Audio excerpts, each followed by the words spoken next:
Hello friends, my name is Chudi the Seeker.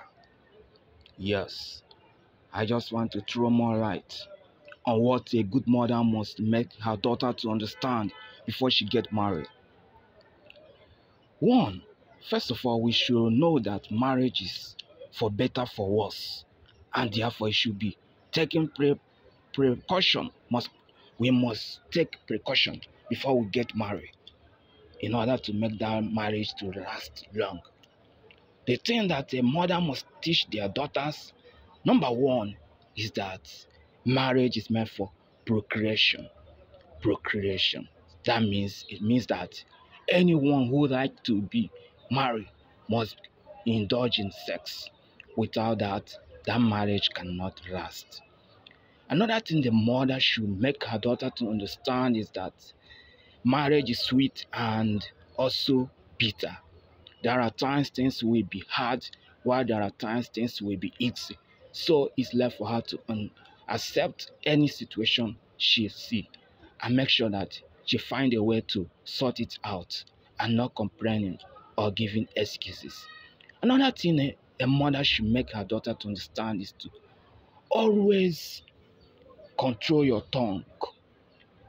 The woman should control their tongue. Because in a family, the major thing that brings misunderstanding in a family is mostly the tongue. Especially when the man provoke her, she's going to voice out a lot of things that may even cause the man to beat her out of her. But it's not good. I'm not advising any man to beat their wife.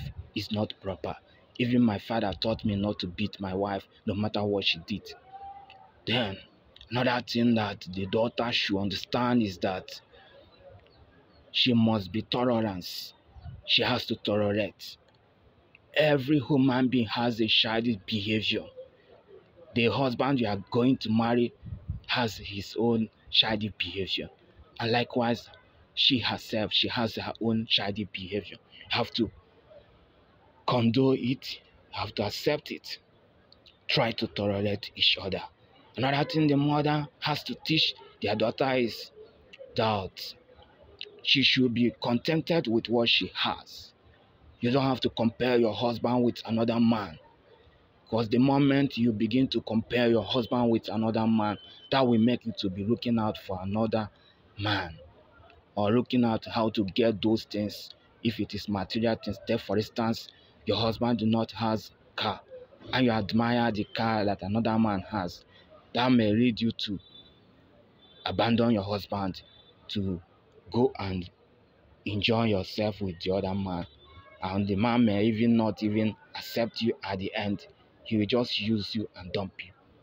So another thing the mother has to teach their daughter is that the mother has to teach their daughter how to cook. Every woman should know how to cook, of course. Men like food. So if you know how to prepare a very delicious meal for your husband, that's another, you've gotten 75% of what is needed in that marriage. So that's what the mother needs to teach their daughter. Another thing they should teach their daughter is that marriage is meant for. Another thing you should let the mother should make the daughter to understand is that she needs to study her husband, because if each of every one of us has individual differences, and likewise she herself, she has her own individual differences.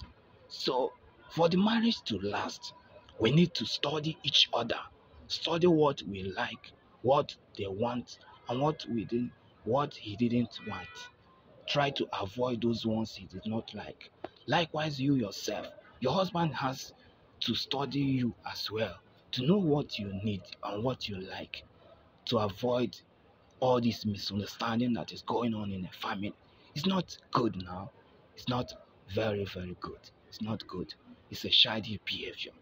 So the mother has to teach their daughter to study their partner properly study it. And she should as well try to understand her own faults, because you need to study yourself as well. Because so if you can be able to detect your weakness, you can know how to deal with it. For instance, for me, I've realized that I am a hot tempered somebody. So, and whenever I got provoked, I can do undo. And because of that, being that I've studied myself, I've learned to adapt to call before I will even speak something. Before I will speak a word, I will count 10, count 10, count from 1 to 10, so that my temper will reduce before I will not start talking.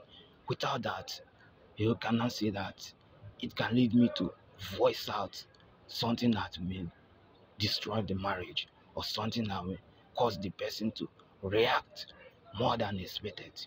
So we need to help ourselves build the family, make the family to be a better place, to be a peaceful family, and not just a place of war.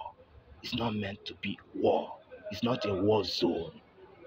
It should be a lovely family, a peaceful family, so romantic and caring. That's how the family is supposed to be.